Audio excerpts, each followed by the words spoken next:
an Unspoiled Network podcast.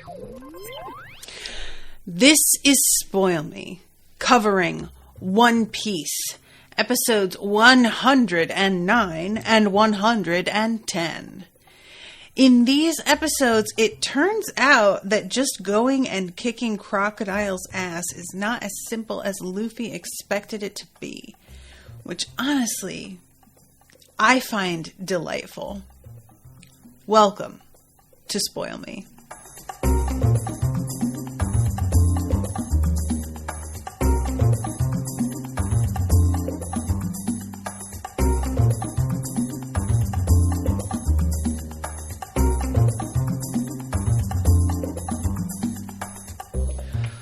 Welcome to the show, everyone. I am Natasha. Thank you very much to Florian for commissioning this episode and then bearing with me as I ran into a multitude of technical problems.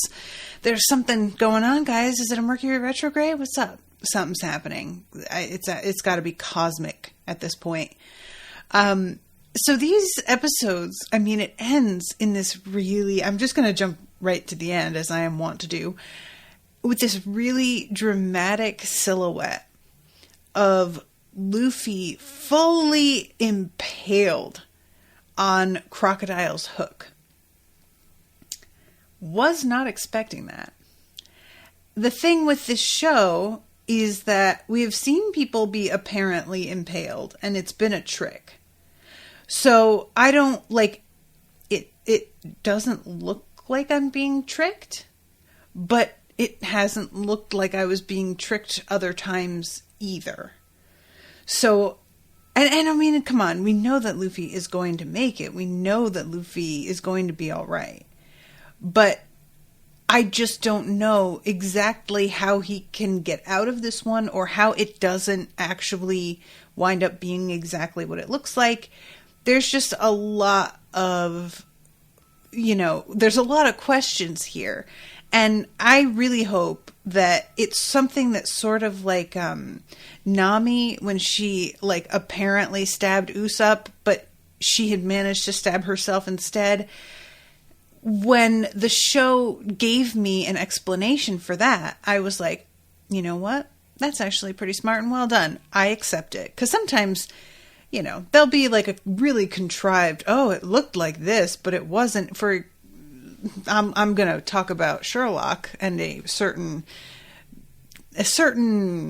cliffhanger ending that when we got the actual information about how it was done, you kind of wished that they'd never told you, because it was easier to believe it if it were just left up as a nebulous sort of, television.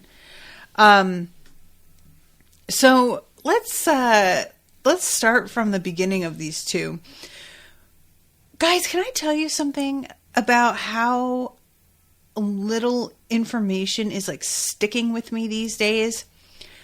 The episode starts off with Chopper running around as the decoy in the full outfit in order to confuse them, and he's got a scarf wrapped around his face so that they can't see him.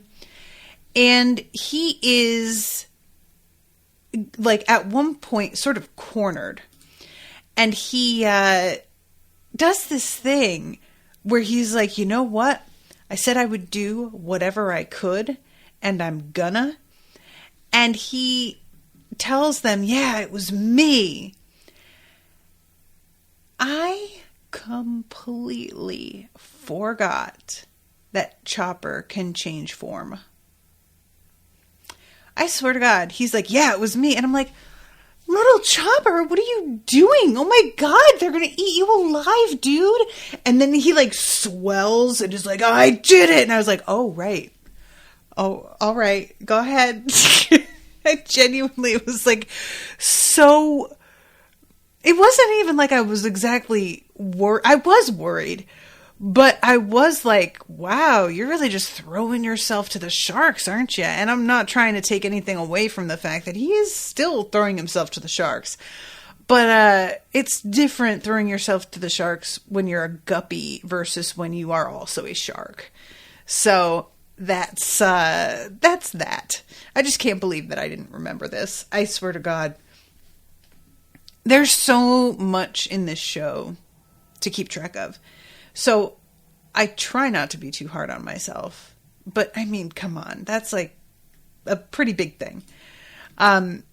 So then we have the explanation of Sanji and the fact that he got the dude who worked for Crocodile to pretend to shoot Sanji and then tell Crocodile where they were. And this was such a weird scene. This happens twice. And it's just a real testament, you guys, to how fickle my heart can be. Because I will look at this guy and know he's a scoundrel. He's working for the bad guy. He was going to kill our Sanji. And then Sanji beats the absolute hell out of him. And has him make this fake call. And tell Crocodile, I got him and he's over here. And he hangs up the phone. And Sanji says to him, wow, that was actually pretty convincing. You should really, go check out a Future in the Theater. And the guy is like, wow, you really think so? And instantly, I was like, oh, what a goober. Oh, I kind of like this guy. So then, when he's like, you're going to let me go now? And Sanji just says, no. And then continues to beat the shit out of him. I was like, Sanji, come on, man. And I won't lie, this also happens later with Mr. 3. It turns out Mr. 3 is still alive. I kind of should have seen that coming. I did not see it coming. I was real weirded out. I am still weirded out. Let's be frank. He sealed himself inside of a wax ball. And I just got to ask, like, how did he breathe in there?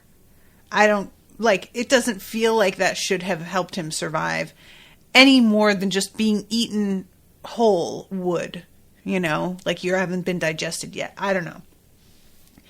But later on, when Sanji does the whole thing with Mr. 3 and makes him work with him to make a new key out of wax, I felt bad for Mr. 3 because Sanji just keeps beating the shit out of him. I don't what do these people have to do to get me to be fine with it? And it's a real departure because in person, it really doesn't take all that much for me to be like, yeah, no, fuck you forever. That is not to say that if I saw somebody getting the shit kicked out of them, that I wouldn't be like, what are you doing, man? But do you know what I mean? I feel like in real life, it's a lot harder to get me to swing my opinion on a person. And then in shows like this or in books or whatever, I can just turn on a dime. And it's really I don't know. I feel like I'm a bit fickle. Like I said, I don't know. I'm judging myself for it. So this is when they set up that Chopper is going to be the decoy. And he runs off. And we cut then to Luffy and Usopp, and they are in the dungeon. I guess you could call it a dungeon. Watching the water rise, and they are trying to get the crocodile to come toward them. Well, Nami is. Because she says, I'm trying to get him to bite the cage apart. And Luffy is like, okay, you know what? Yeah, good idea. And he yells at him like stupid banana. He keeps calling the alligators bananas. And Usopp keeps correcting him. To which Luffy is like, I don't know how you can be sure it's not a banana. Have you tried eating one? Then I would keep my opinion to myself is all I'm saying. And honestly, this animation of the two of them having this conversation and the way it swings from total frustration to irritation to then on Luffy's part as Usopp is explaining to him the monkey dance, but that doesn't mean that the monkey dance is a monkey. Luffy droops his head back and stares like he's in geography class and so bored out of his mind. And this just was so much fun to watch. Him and Usopp interacting the way that they are here. I feel like they've leaned on that a little bit more the past few episodes than they like. The only times we've ever really seen this otherwise have been when they are on the ship together and they're just kind of, dicking around. But so much of the time, the crew gets like split up. So we don't get to see how they react in a crisis when they are all together. And I really like the dynamic between Usopp's immediate panic. Like, his reaction to everything is 100% flat out hysteria. Next to Luffy, who also has a 100% flat out, but it's not hysteria. It could be anger. It could be excitement. He's very emotional. With Usopp, you've got two emotions, really. Let's be honest. We've got fear and we've got smug. And that's when he's lying and being like the false bravado. It's very rare that we get to just see Usopp experiencing a different emotion. So putting him up against somebody else who is so intensely feeling whatever it is they're feeling is pretty smart. What are you going to bounce Usopp off of if you have him interacting with Zoro all the time? It's not going to work. Zoro absorbs everybody else's emotions and they just disappear like it went down a black hole. And it's not like nothing you say can get to him, because he'll lose his temper and yell at you sometimes.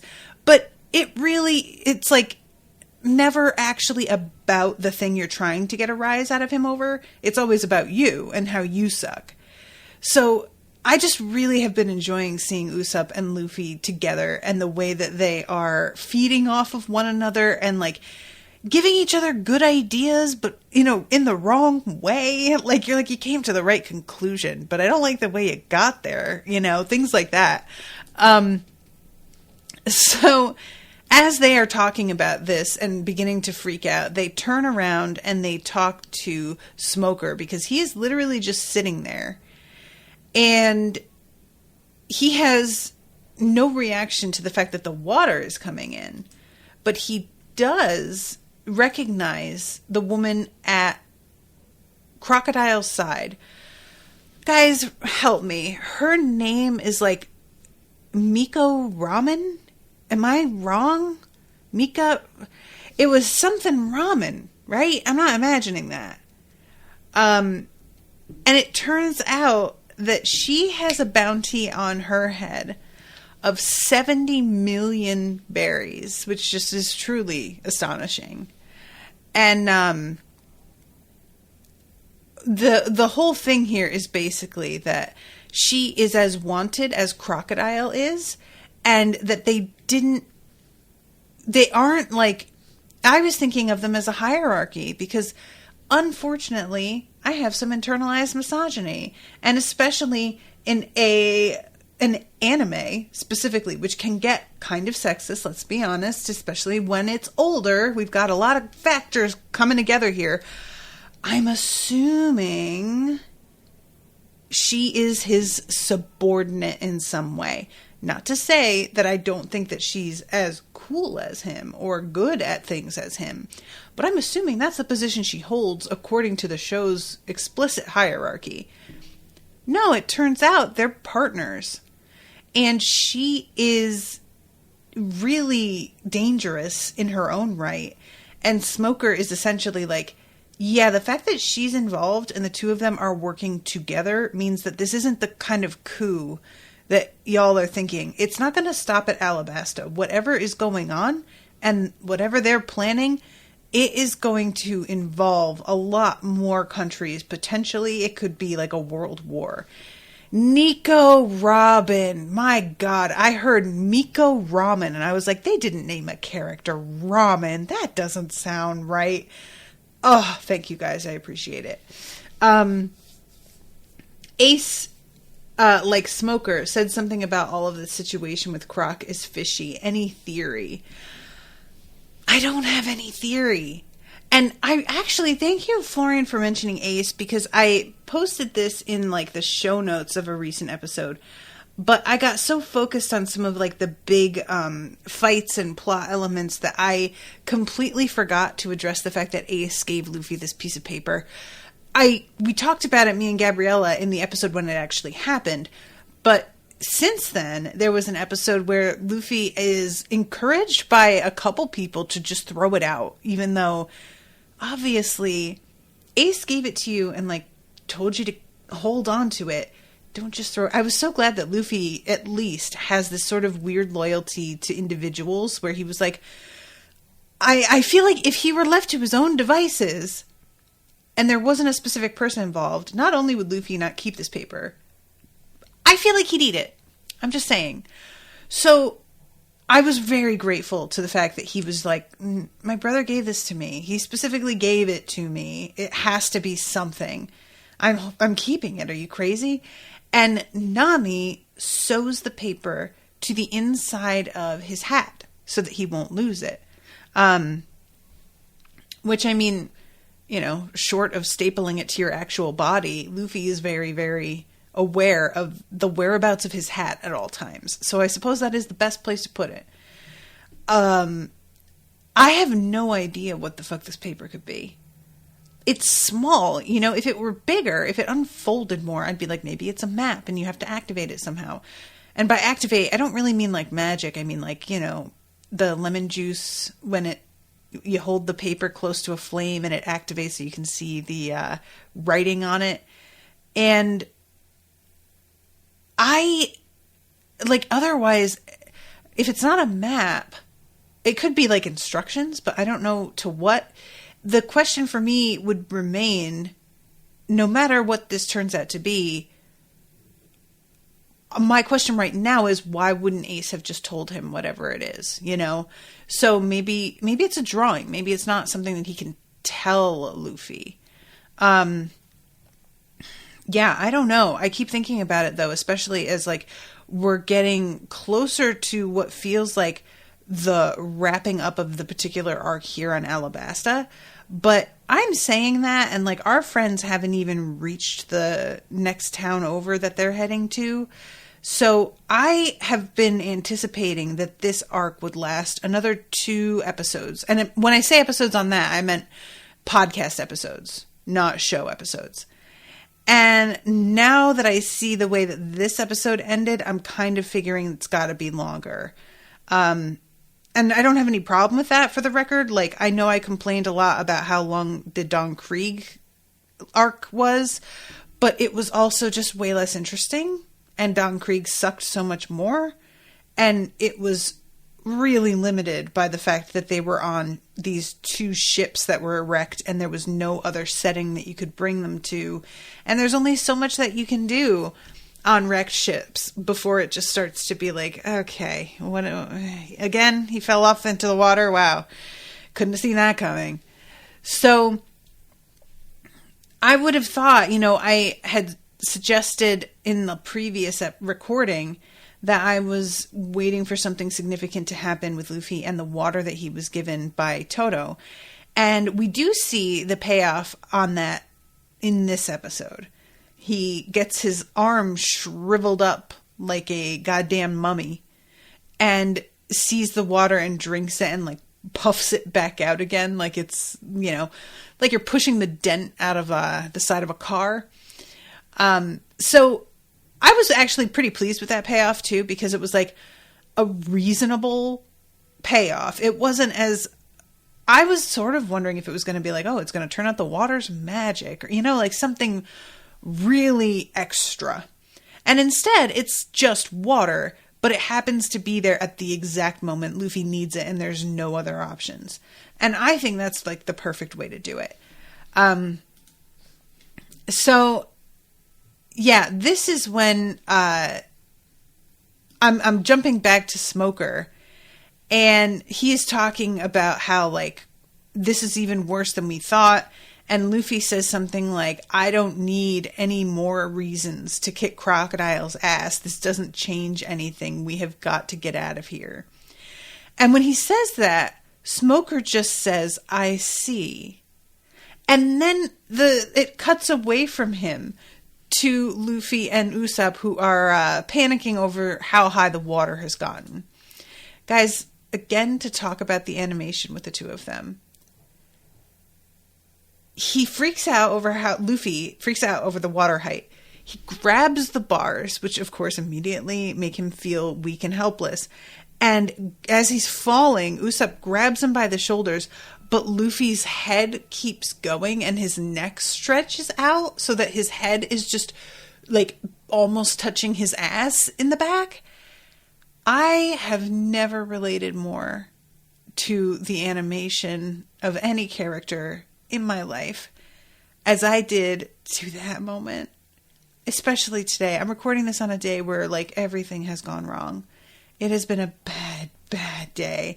One of those where it's not like it's gone wrong, but you're getting bad news too. So you're getting like, oh, it's going to keep going wrong for a little while. Like you have that to look forward to. And I feel so like useless. Like there's nothing to be done, you know?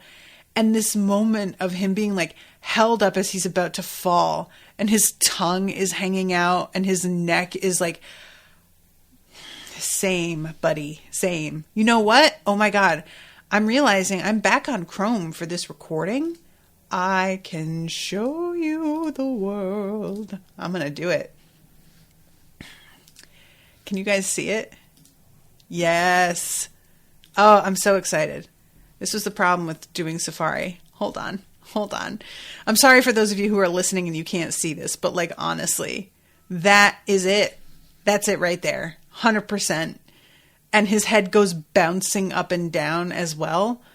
There's something about that just captures the like lethargy. I adore it so much. The animation in this show it's such a weird combo of like really crude at times. It's so basic.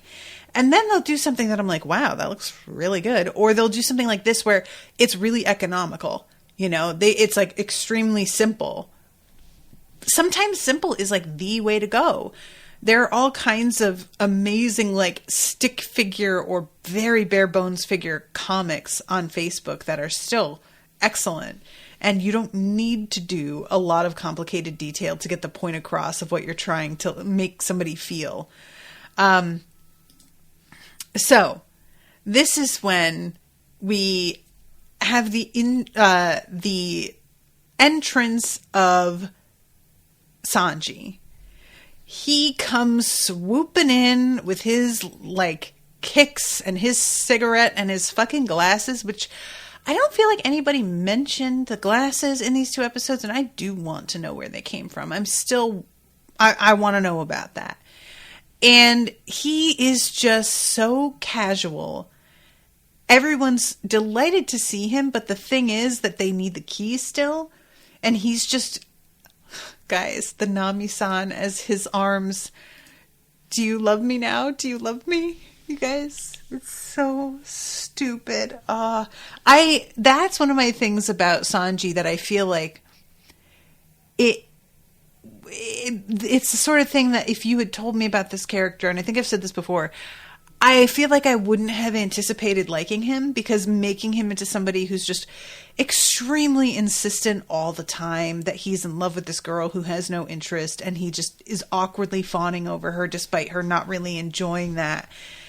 I feel like I would have thought he was going to be a lot more unpleasant, but there are two things that keep that from happening.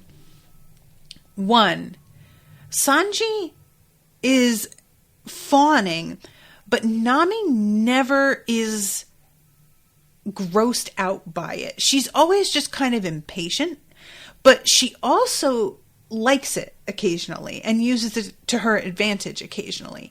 So she's not doing the like, oh my God, would you fucking stop? No, don't do that. I hate that. If she were reacting that way and he kept doing this, I would really dislike him. But she's not. She kind of like enjoys it a little bit at times, I think, and plays along to a degree, or just doesn't seem to feel like it's worth interacting with at all, and sort of lets him go off and doesn't deal with it. And also the fact that this is how he is with every woman. anytime he sees a beautiful girl, he loses his mind again, which makes him, you would think, even more of a creep. But I can deal with a guy who is just sort of like, he almost sort of reminds me of like a Sansa type, because it seems like he thinks every woman he meets is his true love and really believes that each of them is like a pretty princess and needs rescuing in this very romantic, and I say romantic like with quotation marks, like a fairy tale, like chivalry type of way. And for me, that makes it less of like a gross thing and more of just sort of how does your mind work, man? And you seem to be so in love with Nami, but like I said, he is like this with so many women, so it's not about her at all, actually. So this dance, this is one of my favorite things when the show has completely left behind doing any sort of like realistic anatomy with any of the characters. So we have these giant banana gators coming in, and Sanji has to find the one that swallowed the key. And I really felt like I understood why you need to handle it this way for this show. I understand why we have a mission that's very specific like this. But I really wanted somebody to come up with the idea of going to just get lockpicks or any, you know what I mean? Like not trying to find the key. And I'll tell you what, guys, later on, Crocodile reveals to Nico that the key isn't even the real key. It is a decoy key that he left behind in order to give them false hope and distract them. And honestly, that's fucking genius. I was delighted by that. This, combined with the way the next episode ends, not even the way it ends, the way it goes, really served to increase my respect for the show a little bit, because we are on episode 109, and thus far, what everybody says at the end of this episode to Vivi is true. You don't have to worry about Luffy. Nobody that he has gone up against has ever been able to just walk away.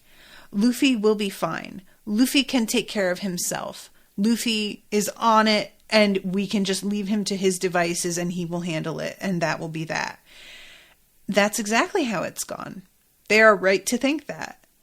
I appreciate them thinking that, in fact, because even though in fiction you still want friends to care about each other, of course, you also need your characters to acknowledge the reality they're living in.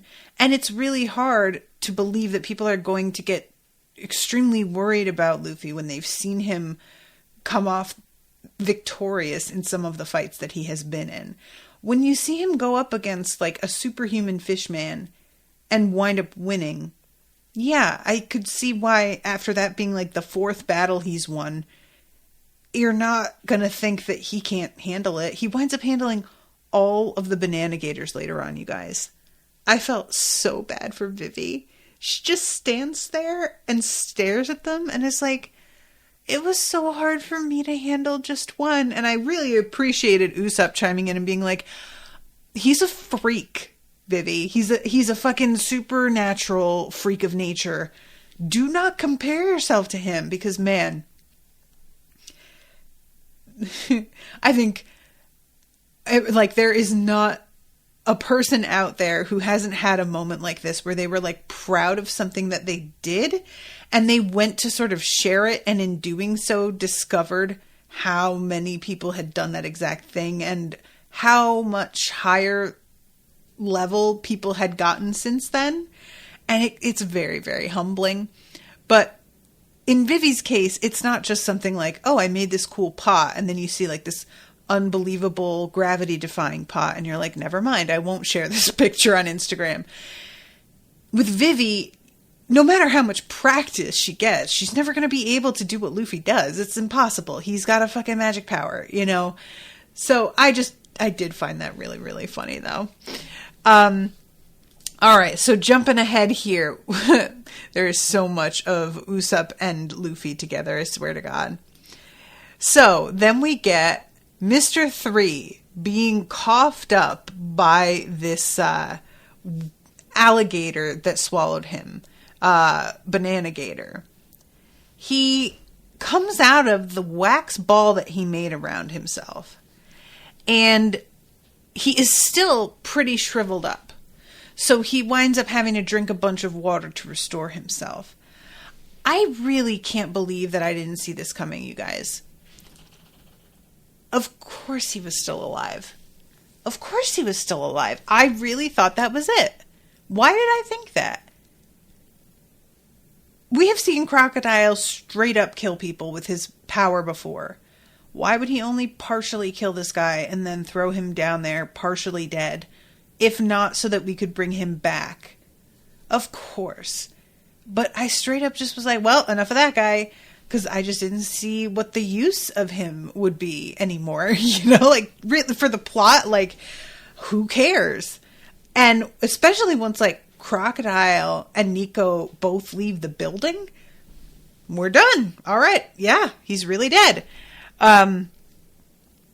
He comes out of his wax ball, explains how he saved himself to nobody. Like, he explains it to them, but it really feels like, because of the type of dude he is, I believe that were there nobody there, he would still monologue about how he did this.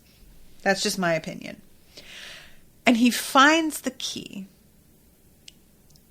This might be one of my favorite bits of the entire show so far.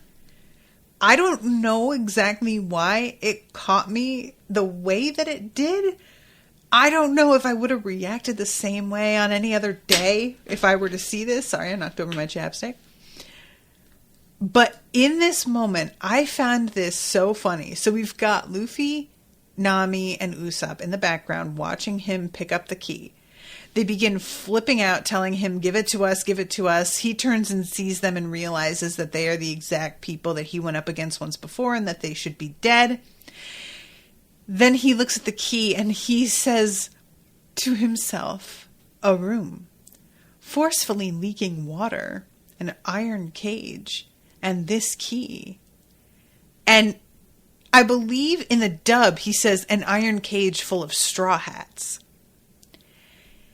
And he gets this grin and is like, I know what's going on now. Guys, I don't know why I found this so funny. There's something about putting the pieces together very obviously and deliberately for us. And, oh my God. And Florian says, and the ticking sound, I forgot about that. That's probably part of what did it.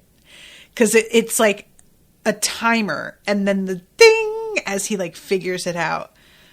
Y'all, there are a couple of comedy bits that land with me more consistently than any others. One is over-explaining a joke. Don't get me wrong, it can be done badly. But over-explaining a joke can be one of the funniest things. 2, slightly mispronouncing things. I don't know why. It gets me every time. It's like truly gold. Comedy genius. And there was something about this that felt like explaining a joke. I can't get enough. I want more moments like this of like the internal monologue of the villain we're dealing with and seeing that like it's really only the devil fruit power that got them here. They are not that bright. They aren't sly. It's, you know what I mean? Like the fact that he acts like he's really cracked a code because he's figured this out. Buddy, this is really not hard to figure out. What are you so proud of? So yeah, then he looks up and he realizes that Sanji is right there. And Sanji is just like, yeah, give me the key. And again, he's like, or I could just chuck the key. Bye. And he throws it. Now, once you find out that this isn't even the actual key, you would think that would somehow make it better, but it actually somehow made it worse.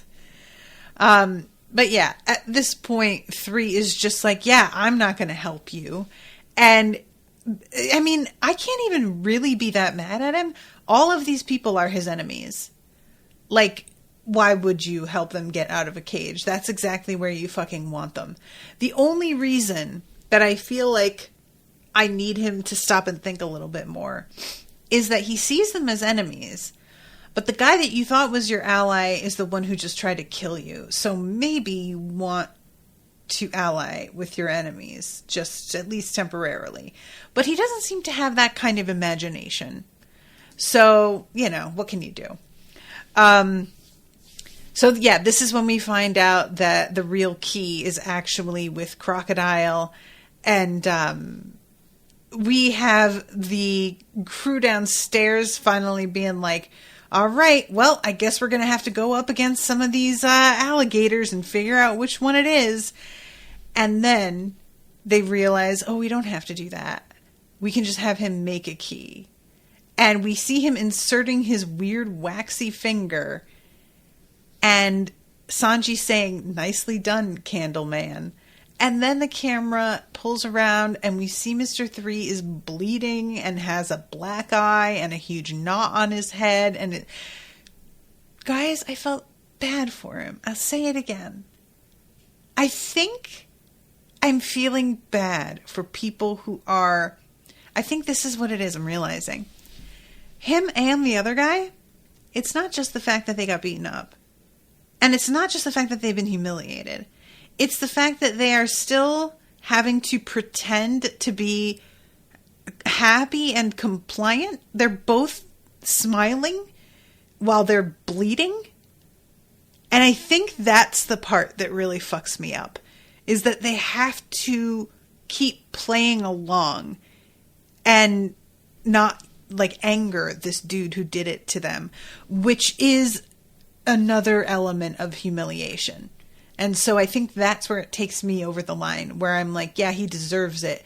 If he, in this moment, that I have it paused for those who are only listening and not watching it on the Crabcast, and we're looking at his face, if he were angry in this, I feel like that I could cope with better. I don't think I would have felt as sorry for him, because it would show that he wasn't totally cowed. But this... it feels like when a dog like tucks its tail and rolls over to show you its stomach with like no provocation.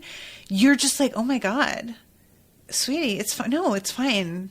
Stop. You know, like it's just too much. It's too much. So, okay.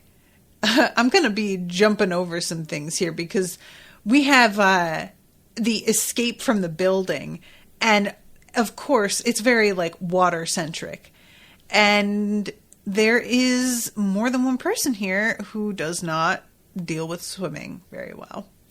So it winds up being a bit of an issue. And Crocodile comes back because he thinks he can finally be like, haha, you foiled me for the last time. I'm going to kill you myself. And he walks in, and not only are his prisoners gone, but Mr. 3 is laying there, alive and well. Can you imagine? You really, like, this guy was riding so high on himself 2 minutes ago. He really thought he had it all figured out. I killed the guy who double-crossed me. I got rid of these assholes. I've left them playing a futile game, wasting their own time. I have it figured out. And then he walks downstairs and they're gone, and the dude he thought he had killed is still alive, and it must really just be quite a kick in the gut. I don't think, dudes, did you get a translation for the note that's on Mr. Because I don't have it in the subtitles here, but I'm wondering if one of you knows what the note says. I'm sure that it tells somewhere in like Straw Hat Wiki or whatever it is. But yeah, so we have all of them getting out of the water. I haven't really touched on, when I'm talking about how much I enjoy the illustration style with Usopp and Luffy, how much of the jokes center around Usopp's nose. There's a point where he's like right in Luffy's face yelling at him, and his nose is like poking Luffy's cheek in, which really got me somehow. And then in this, they're trying to drag him up out of the water, and Vivi has him by the nose and she's dragging him out, which I just enjoy that, man. I just think that's recurringly funny. Florian says, the note from Sanji says something like, greetings from the shitty restaurant, Mr. Prince. Oh, okay. Oh, it was something like the Crab Shack or something. The translation of the note I found said, see ya, shitty croc, Mr. Prince. That's Ryan telling me that. So it had like a bit of a swear in it. Interesting. So this is when, we have Zoro, who goes in and saves Captain Smoker from drowning. And Smoker is very touched by the fact that they helped him. And when I say very touched, I do not mean that he is touched in the way that word usually implies, where somebody is like choked up. It's more that they get this incredibly rigid man to bend just a tiny bit. And they manage to get away, even though he recognizes them and is like, I should put you under arrest, because he can't help the fact that they saved his life. That means something.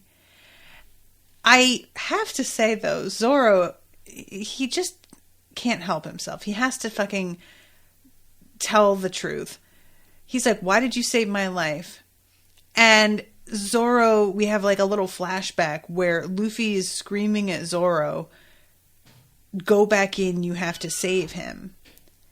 And Zoro basically tells Smoker, if it weren't for this guy, I wouldn't have jumped back in to save you.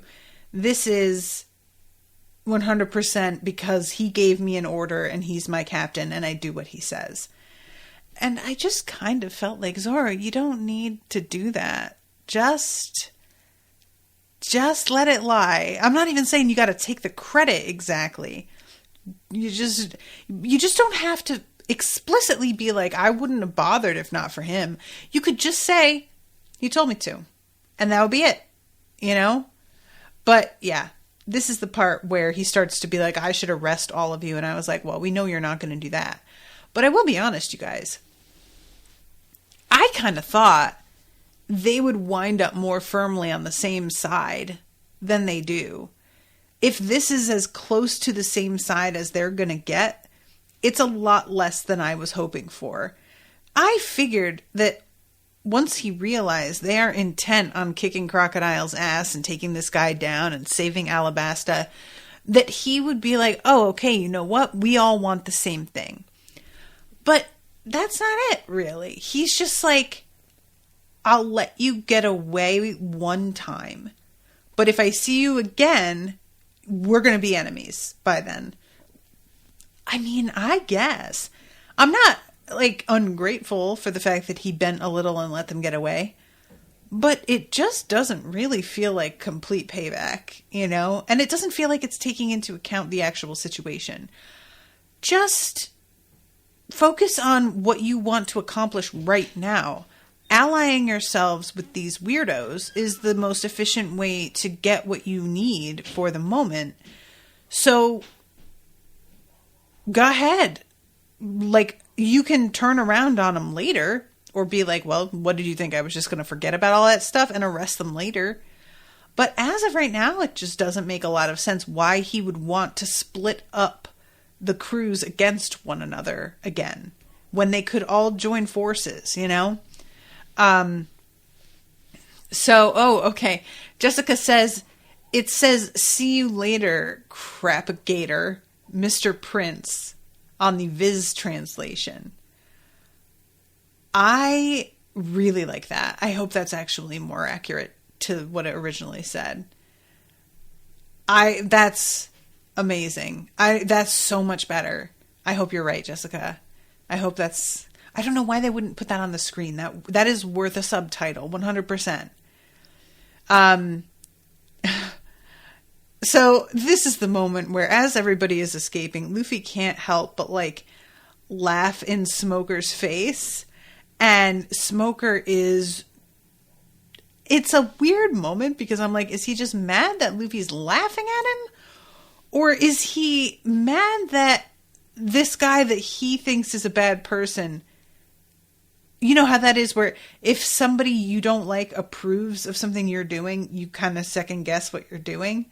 Is that it? I don't know. Oh yeah, Florian says, I love the joke where Smoker puts a cigar in and he already has one in. Is that even a joke? Because this guy is smoking multiple cigars all the time. That just feels like a return to form, right? Like, how many have we seen him smoke at most? Is it 3? I feel like 3 has been the max. I don't know, though. I could be wrong about that. But I know there's been more than one at a time.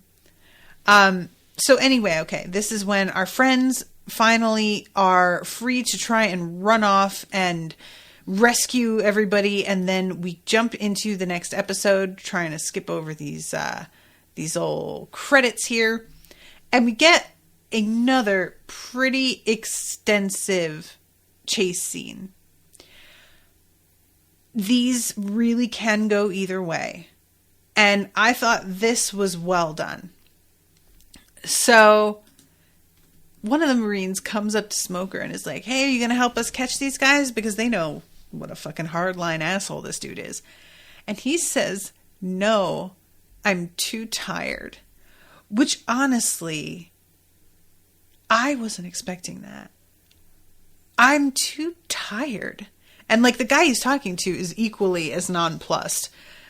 But this is just a weird moment. It's no use going after those guys. Tell them to stop. And then just walks away. He literally is like, just give up on these people. And I really have to imagine some of those guys must be like kind of offended, you know? You see this dude, he's surrounded, you all swoop in, you're really feeling yourselves, like trying to get in and save this guy and make yourself look good, and then he's just like, don't even bother, they're not worth it. Anyway, all right, I have to hurry because I'm going to like run out of time to talk about the main fight here. All right, jumping ahead. Our entire crew is out there in the midst of the dunes, and there's this giant fucking crab that somehow is friends with the camel, who is friends with Chopper, and this crab is also described as a pervert. Why are all these animals such perverts, you guys? What's the deal? Is that something? Like, what's going on? Why do we have to do that? It's weird. And he is very huge. They all can ride on his back. It's no problem. He lifts them up there with one of his claws. And they are making their getaway. Everyone is very relieved. It's looking pretty good. Wind in our hair. And then this hook comes whipping through the air. And I genuinely was like, wait, how does that work? But Crocodile is using the sand power to like, he's using that as a lasso, basically. And he wraps the hook around Vivi and grabs her off the back of the crab. And Luffy, using his stretchy powers, reaches out and grabs her and then holds on to the hook. Because as far as Luffy is concerned, this hook is going to bring me to Crocodile, whose ass I am interested in kicking. So I am going to take this express train to my enemy, and then we will begin to start some shit. So he lands, and we have this moment of all of them deciding that they are going to leave Luffy behind. And this moment for me was what made me actually start to get worried. All of these guys on this crab riding away, and Vivi is the only one who is concerned, and she's like doing the thing that she did last time in the filler episodes, where she's like, but, you know, this isn't right, we can't just like walk away. And Nami is saying the same thing that she said before, which is, you have to have faith in him, trust me, I know this guy, there is nothing to worry about, he's always come out on top. And it's one thing for Nami alone to say that, but the rest of the crew, I think Zoro is like the next one to speak up, all begin to chime in with like, yeah, he's going to be fine, I'm just afraid for the other guy. And that was when I started to be like, oh no, there's no reason for them to talk about it like this unless the show is going to do something to surprise us here. Because basically the show is having these characters say all the things that audience members would also say. So yeah, it's Zoro saying that he'll take care of him. The moment that the rebel army started running, well, who knows, maybe. His time limit was set. And basically what it comes down to with Zoro is your life is more important than ours at this point, because you're the one who can restore everything to normalcy and peace in Alabasta. So we just have to get you where you need to go, and we'll have to make some sacrifices to do that, probably. And that winds up being a thing a little bit later in the conversation that Luffy has with Crocodile. So this is so different. The dub, the way that Crocodile responds, because Luffy tells him Vivi is hoping that nobody will have to die. And Crocodile, with total, like, it's like beyond comprehension for him, nobody'll have to die. And then says, that's the problem with people like this. They want to get in a fight without understanding what a real fight is all about. That's like an approximation of the line.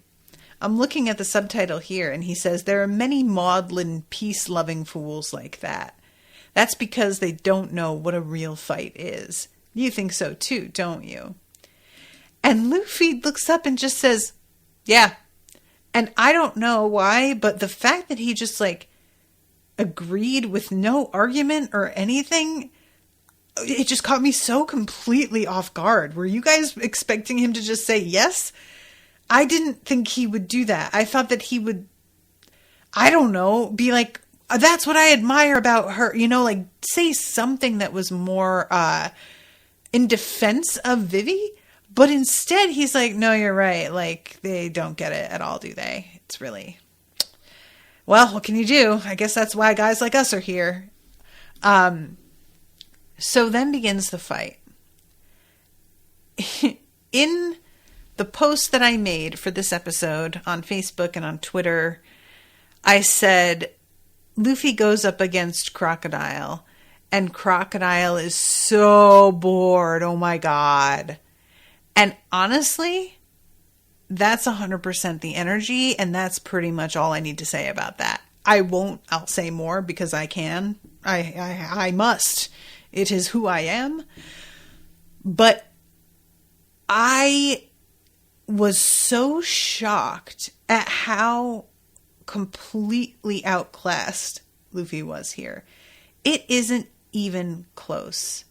It's just this guy standing and watching a toddler throw a tantrum is what it feels like. Oh, right. And I forgot to mention that this is when Nico walks away, and he's like, well, where are you going? And she says she's going to Alubarna, and he says that he'll never be able to figure this woman out, which, that's interesting. I would like to know more about what's going on with her. Is she the one, guys, that, was on the ship and gave them the, what do you call it? The log to Little Garden? Because I know it was one of these two extremely mysterious, shapely, dark-haired women, but I can't remember which one of them it was. It was her, says Florian. Okay. So yeah, that's like him saying, I can't figure that woman out. I feel like I still don't really know what her motivation was behind doing that either. So I don't trust what's going on. I don't understand what's happening with her, you know? But anyway, she walks out, fight. And Crocodile has a 3-minute hourglass. Honestly, guys, of course, it can't be a watch. It has to be an hourglass because sand's in it. I didn't even think of that, but of course, what else could it be? And he tosses down this hourglass and is like, I literally have no time beyond those 3 minutes to spend on you. So we're going to do this for 3 minutes. And then once I'm bored and we're done, I will kill you. And then I will move on to the next phase in my plan. And I really expected for him to be startled at Luffy's aptitude. I figured Luffy would find some way of getting around his more reliable attack types. And he does dodge, you know, like... But the fact is, the guy can turn himself into fucking sand. And Luffy's, all of his attacks, even though they're stretchy, they're all contact based. Like, there's no way to do anything if the person is not solid mass.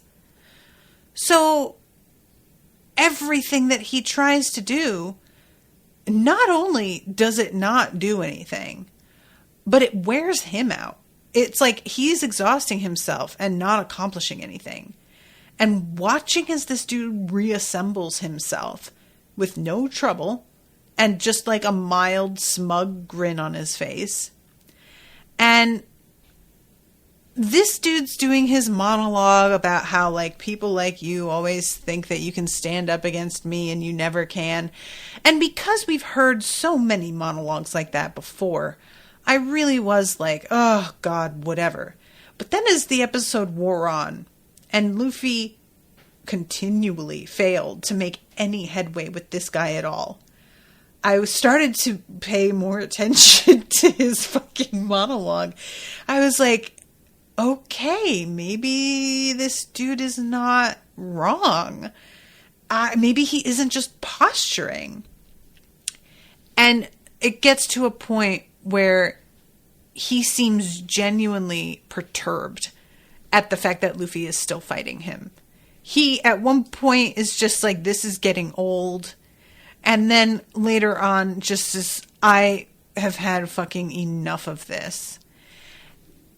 And that is when he sees that the timer has run out on the hourglass. And he just fucking... I forgot about this. First, he does the quicksand. I forgot about it because it doesn't really wind up mattering that much. Maybe he will do the quicksand, you know, as an attack at another point, and I needed to see it here so that I knew that he was able to do something like this. But for myself, this quicksand attack doesn't really, like, wind up factoring in too much. But yeah, this is when he's just, if I can't slug you, how about I catch you? Luffy makes gum finger net. Again, the guy is made of sand. Why do you think that's going to do anything? And this guy literally says that exact thing, essentially, like, have you not learned the way this works? That's not going to do it, dude. And I think... when this guy started saying the things that I was thinking, about how Luffy keeps trying the same shit over and over again. That's when I was genuinely like, oh no. So he grabs Luffy. He makes his arm into a mummy arm. Luffy drinks his water and manages to reconstitute his arm. And then this dude creates this massive sandstorm. And essentially, Luffy had just restored his arm with water from Todo. And he mentions this guy who had given him the water. And, of course, Crocodile has to say, this sandstorm, if it catches the winds the way the winds normally go, will wind up in Yuba. So your friend is going to die.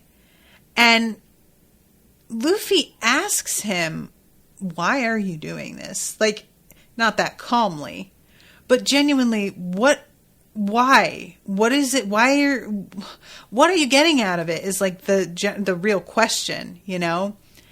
And he tries to like run into the storm as if he's going to be able to disrupt it. But of course, there's no way that's happening. And he says, Crocodile, this is going to get so intense, I'm not even going to be able to stop it once it's started, which Luffy refuses to even believe. I don't know if I believe it either. I think probably he's telling the truth, I guess, but I would imagine that's like an extreme circumstance, like it can happen, but isn't common. And Luffy is grabbing his lapels, yelling like, what are you doing? I'm going to fucking kill you. And then the whole page goes orange. Luffy is in profile on this guy's hook, dripping blood. And homeboy is just like, dude, I tried to tell you. People always try and come at me, and nobody has won. You guys think you're my equals. I don't know what gave you that idea. I attempt to tell you. And y'all think that I'm just out here like, I'm just stunting on you because I want to humiliate you, when really I am telling you the fucking truth, and none of y'all believes me until you are impaled on my hook. So what am I supposed to do? It's kind of your fault. So I really just don't know what the next episode is. I know Luffy's coming out of it, but I just don't know how. And I don't know, the thing with this show is that we need to find a way to sideline him so often so that other characters get their chances to shine. But we have gotten to let Sanji shine a little bit. Maybe it's Zoro that's up next. But I don't, so maybe somebody will be able to save him, but he won't be in fighting shape. I don't know. But it was a pretty shocking ending. I was pleased to be so surprised. I always enjoy being surprised. Ryan says, and that was the last episode of One Piece ever. Yeah, that'd be a hell of a fucking ending. All right, guys. Well, I'm going to wrap up. Thank you again, Florian, for commissioning this episode. Hope you guys are enjoying the coverage. Until next time, toodaloo, motherfuckers.